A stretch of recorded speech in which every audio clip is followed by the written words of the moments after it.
unlawful dissection of a body. That's what Bahsid McLean now has to think about. And police believe he did not act alone while cutting up his mother. A friend, William Harris, has now been charged with the same thing. Both men are now sitting here inside the 4-0 precinct. The questioning far from over. The screen lit up. It was a photo. Just one among dozens of detectives were scrolling through on a cracked Android pulled from the pocket of a 23-year-old man who sat silent in the next room. In the image, he stood in front of a bathroom mirror with one arm holding a smartphone, the other cradling what looked like a mannequin head. But it wasn't plastic. It wasn't part of a Halloween prank. It was real.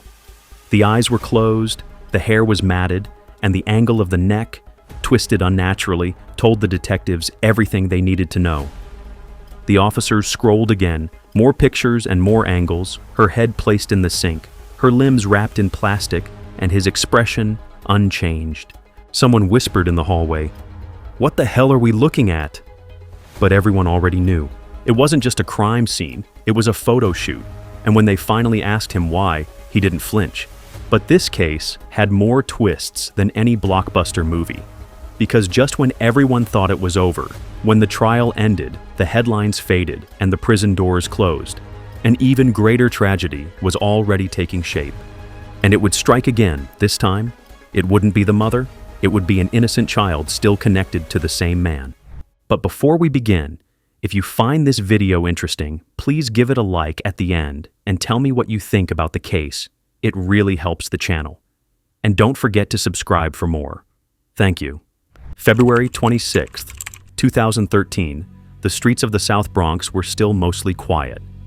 On Eagle Avenue, a man was walking his dog, following the same route he took every day before work. But this time, the dog kept pulling toward something on the sidewalk near the curb, a black trash bag, torn slightly open. The man pulled back on the leash, but the dog wouldn't let go. It growled, sniffed, circled again, and then he saw it just beneath the torn plastic. He thought it was a pig's carcass at first, maybe from a butcher shop, maybe roadkill, but the longer he looked, the more that theory stopped making sense. There were no butcher shops on this block, and pigs don't wear clothes. He stepped closer, lifted the edge of the bag, and stumbled back. Inside was a human torso. He didn't waste another second. He grabbed his phone and dialed 911. Police were on the scene within minutes, and when they saw what was inside the first bag, they didn't hesitate. This wasn't accidental. This wasn't a medical waste dump. This was a body, and someone had tried to scatter it.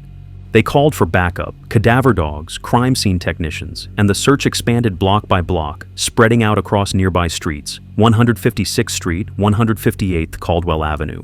And on every corner, they found more. Another bag held legs, one contained both arms, folded at the elbow, and stuffed into a suitcase. Then came the most chilling discovery. The head, still intact, still recognizable, and still wearing the same expression she likely had the night before she died. It didn't take long to realize these bags had been planted with intention. They weren't dropped randomly. They were spaced, placed, almost arranged. Whoever did this wasn't in a panic. They had a plan, and they were just getting started. The morning after the body parts were found, Bahsid McLean walked into the 40th precinct in the Bronx. He moved slowly, calmly, as if he had just lost track of time rather than someone's life.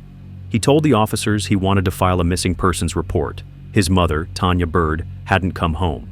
He said she'd left the apartment late the previous night. According to him, her ex-boyfriend had come to pick her up, and she hadn't returned since.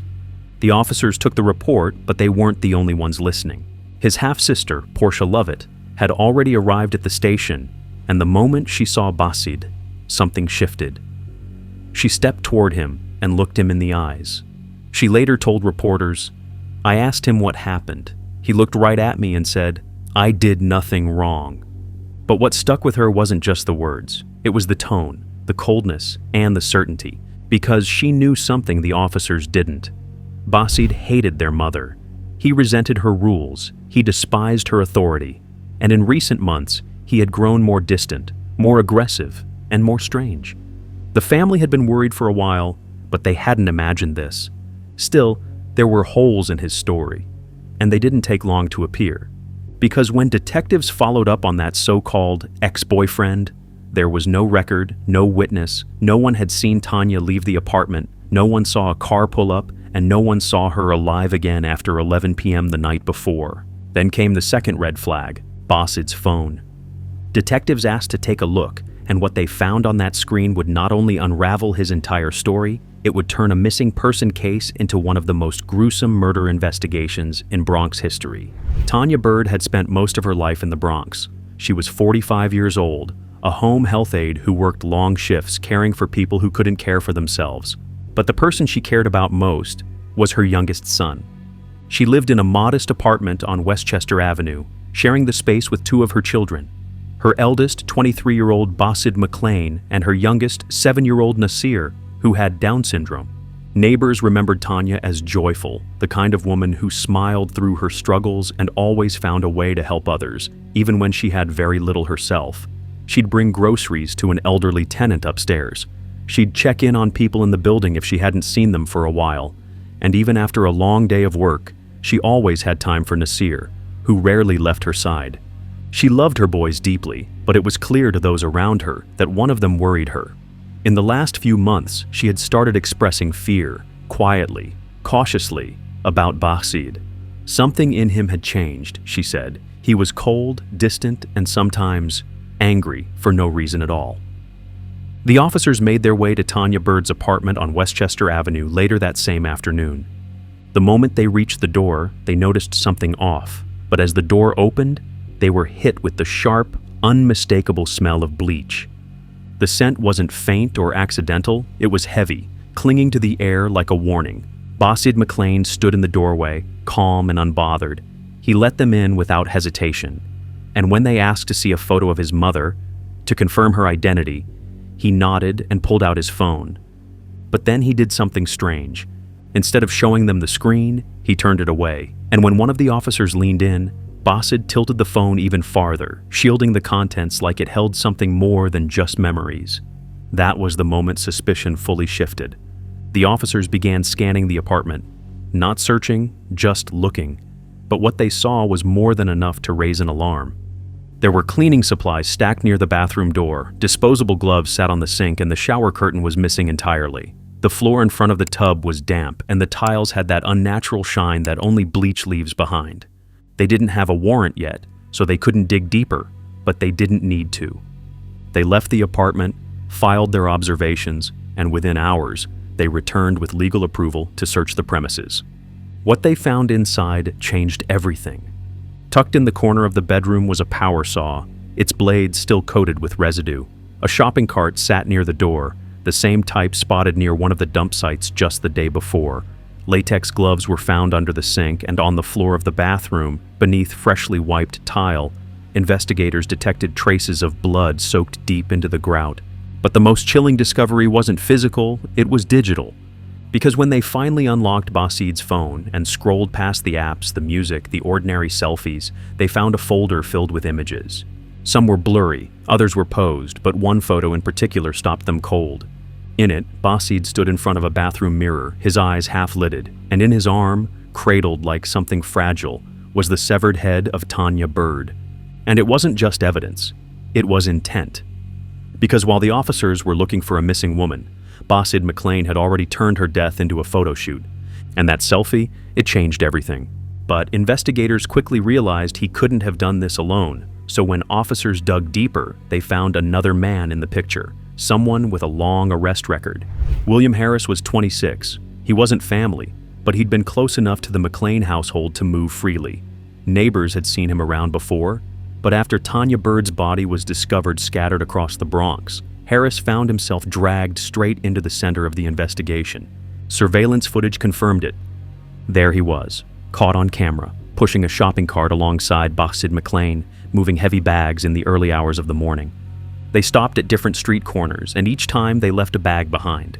Police immediately picked him up, and when questioned, Bahsid didn't deny William's involvement, but he painted himself as the victim. He told officers, "I left to get some cash. When I came back, she was dead. William killed her. He told me if I didn't help clean it up, he'd kill me too. And Nasir." It was a disturbing claim, but it didn't explain the photos. It didn't explain the bleach or the missing shower curtain or the saw hidden behind the toilet. And it definitely didn't explain the fact that Bahsid had already filed a missing persons report days earlier, before Harris was even mentioned. She always kept it simple, never out of turn or nothing like that. She's just such a graceful, beautiful woman. She's gonna be missed. This case is turning into a classic one of he said. Sources tell Eyewitness News McLean and Harris blaming one another for the crime. Both have now been charged with unlawful dissection of a body. Then came Harris's side of the story. He told detectives that Bahsid had boarded the train with him and, somewhere between stops, casually opened his phone. He showed William the images. Tanya's body was already cut up. She was already gone. William said he was shocked, but Bahsid begged him for help. He said, "I panicked. He was my friend." He looked desperate. So, William agreed to help clean up. He admitted to moving the bags. He admitted to being in the apartment, but he denied having any role in the killing. Prosecutors didn't charge him with murder, but they didn't let him walk away either. It's too much. It's too much.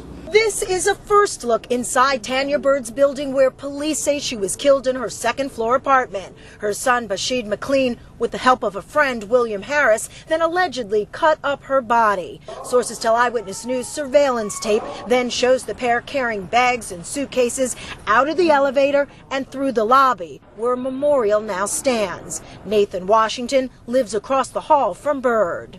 You never know about people. It's strange to happen. The disturbing pieces of this puzzle, evidence in this case, police continue to find in Byrd's home. Sources tell Eyewitness News pieces of a bloody mattress, a mop, and other cleaning supplies. But as gruesome as the crime itself was, what haunted detectives even more was the growing sense that this wasn't just about what happened after Tanya died. It was about what came before, because long before the photo, before the lies, before the trash bags, there were warnings and no one listened. Bahsid McLean didn't come from a place of stability. His life had been fragmented from the start. He spent most of his early years in and out of New York's foster care system, shuffled between homes that offered temporary shelter but no real family. His mother, Tanya Byrd, had struggled for years with drug addiction. She lost custody of Bahsid when he was young, and by the time they were finally reunited, he was already 18. But it wasn't the kind of reunion that healed old wounds. It was strained from the beginning. The years apart hadn't softened him. If anything, they had hardened him. By 2010, just 3 years before the murder, police had already encountered Bahsid in a violent episode. He attacked 2 officers with a knife during an altercation that ended with him in cuffs, and his mother trying to explain the outburst. Medical evaluations followed. He was diagnosed with schizophrenia and bipolar disorder, and doctors recommended immediate treatment. For a while, he complied, but it didn't last. He stopped taking his medication, and once he did, the changes weren't subtle. But the darkest warning signs came not from his words, but from his behavior around Nasir, his younger brother who had Down syndrome. Tanya began to suspect that something was wrong. She noticed how Bahsid would hover too close when Nasir was in the room. He'd get irritated easily, snap at the child, and sometimes just stare, without saying a word. Tanya once confided her fear to a relative, whispering that she wasn't sure Nasir was safe anymore. The family grew alarmed. They begged her to act. They told her, "He's dangerous. Get him out." But Tanya couldn't do it. She was his mother. And despite everything, some part of her still held on to the hope that things could get better. That if she just stayed patient, stayed present, stayed loving, he'd come back to her the way he was supposed to. She told them, "He's harmless. Don't worry." But behind closed doors, everything was breaking down. And soon, that breakdown would explode into something no one could ever take back. The fight began with a sentence. Tanya had reached her limit.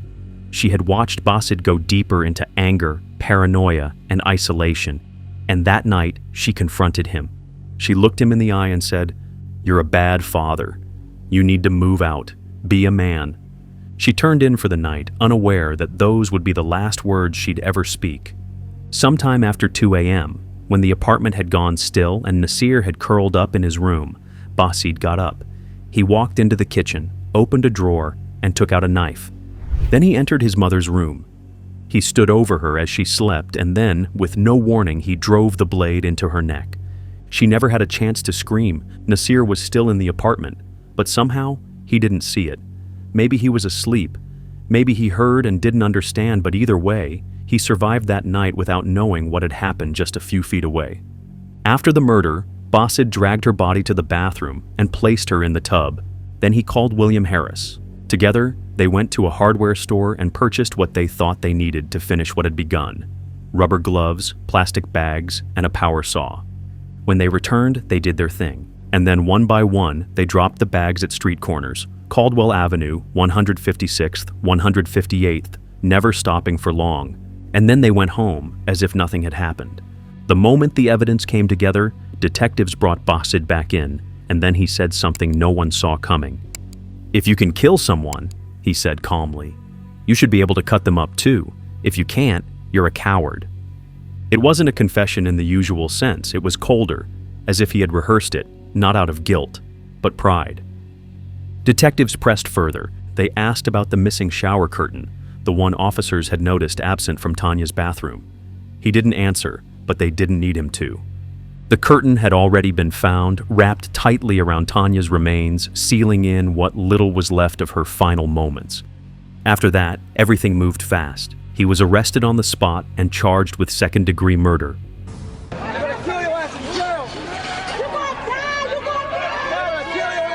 Harris, who had already confessed to helping clean up the scene, was arrested separately and charged with hindering prosecution and unlawful dissection of a human body. When the courtroom lights dimmed and the projector clicked on, no one was prepared for what they were about to see. On the screen was a photo burned into every investigator's mind.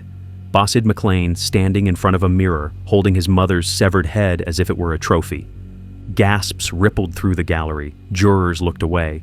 Even seasoned court officers shifted uncomfortably in their seats. But the defense didn't deny the image. They didn't even deny the act. Instead, they leaned on a familiar strategy: insanity. His attorney told the court, "Bahsid has been hearing voices since he was 10 years old. He didn't understand right from wrong. He didn't know what he was doing." They brought up his past diagnoses: schizophrenia, bipolar disorder. They pointed to his years in foster care, his unstable childhood, and his off-and-on relationship with medication. But the prosecution pushed back hard. They argued this wasn't a psychotic break. It was a calculated, cold-blooded killing. They reminded the jury that he filed a missing persons report, took staged photos, and dismembered the body using tools he had purchased just hours after the murder. This wasn't confusion. This was planning. And then came the family, one by one, testifying not just for Tanya, but for the years lost to fear, denial, and silence. Cassandra McLean, his aunt, stood and looked straight at him. "You're a danger to society. I don't hate you. I pity you." His father, James McLean, barely holding back tears, whispered from the witness stand, "I taught you how to walk, and you broke my heart." And finally, his half-sister, Portia Lovett, asked the question no one could answer. "Why did you take our mother away from us?" After weeks of testimony, the jury returned a single damning verdict: guilty of second-degree murder. And when it came time for sentencing, the judge didn't hesitate.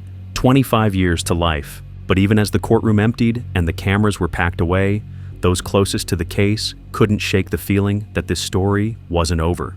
Because sometimes the most painful chapters are the ones still waiting to be written. Everyone thought the story had ended with a prison sentence. The courtroom had emptied. The headlines had faded. The city had moved on. But the legacy of violence didn't die with Tanya Byrd. It just shifted to the next generation. Zamair McLean was 4 years old. He was small, energetic, and full of life. He was also the son of Bahsid McLean. His mother, Zara Coombs, formerly known as Vera McLean, had once loved Bahsid, but by 2017, that relationship was over. She was now raising Zamair with a new partner and had just given birth to another child. It was a cold evening in Brownsville, Brooklyn. Inside their cramped apartment, Zara was juggling the chaos of 2 children, Zamair and his baby brother. She had cooked and cleaned, and then something small happened. Something that should have meant nothing. Zamair dropped an egg on the kitchen floor. That single moment snapped something inside her. Zara grabbed a broom and began hitting him, over and over, and when she realized he was unconscious, she panicked. Instead of calling for help, she placed his limp body into a plastic storage bin filled with cold water, hoping, somehow, that he would wake up. But he didn't. She didn't take him out. She didn't try CPR. She lay down beside her newborn and fell asleep. Hours later, her boyfriend returned. He walked into the apartment and found Zamair still submerged, silent and blue. He pulled him out and called 911. Paramedics arrived quickly. Doctors tried 3 times to restart his heart, but nothing worked. Zamair was gone. In the interrogation room, Zara broke down. She cried, stammered, and admitted what she had done. "I lost it," she told detectives. "I can't remember. I blacked out." And then she said something that stopped them cold. "He called me a chicken nugget. That's how he said he loved me." It was the kind of phrase only a toddler would say. Zara was charged with manslaughter. Her trial didn't last long. She was convicted and sentenced to 17 years in prison. The public didn't know what to make of it. Was it a coincidence? Or something darker? One generation had murdered a mother. The next had murdered a child. It was no longer just a case of madness. It was a cycle. A pattern of broken people, making broken choice and leaving behind broken children. By the time the prison gates closed and the headlines disappeared, there wasn't much left of the McLean family. The wounds went too deep, Tanya Byrd was gone, and her grandson, Zamair, was gone. And Bahsid, her firstborn, was locked away, likely forever. But one person had survived all of it, Nasir. He was only 7 years old when his mother was murdered. He was in the apartment that night, just a room away, while it happened. He had Down syndrome. He didn't understand everything, but he knew something terrible had changed. His world had broken, and nothing would be the same again. Cassandra McLean, Tanya's sister, stepped in and took him. She became his guardian, his anchor, his only remaining family. And even though she tried to keep moving forward, the pain lingered. In interviews, she spoke softly but firmly about her decision. "I never want to see Bahsid again," she said. "Not in person, not in dreams, not even in memory." To her, the damage was too great to forgive. She tried to give Nasir a better life, a quieter one, free from shadows. But it wasn't easy. Every birthday, every holiday, and every nightfall, there were reminders. The neighbors remembered too. They still whispered when they passed the apartment, and social workers years later would quietly ask the same question the entire Bronx had once shouted: could this have been stopped? Could someone have seen it coming? Should Tanya have called the police sooner? Should the system have done more after Bahsid's prior arrests? Should anyone have listened to the warnings? But no one had answers. So what do you think about this case? What could have been done to prevent a tragedy like this? Let's have your thoughts in the comments below. We read every single one of them. And if you found this story important, don't forget to like this video and subscribe for more in-depth true crime documentaries.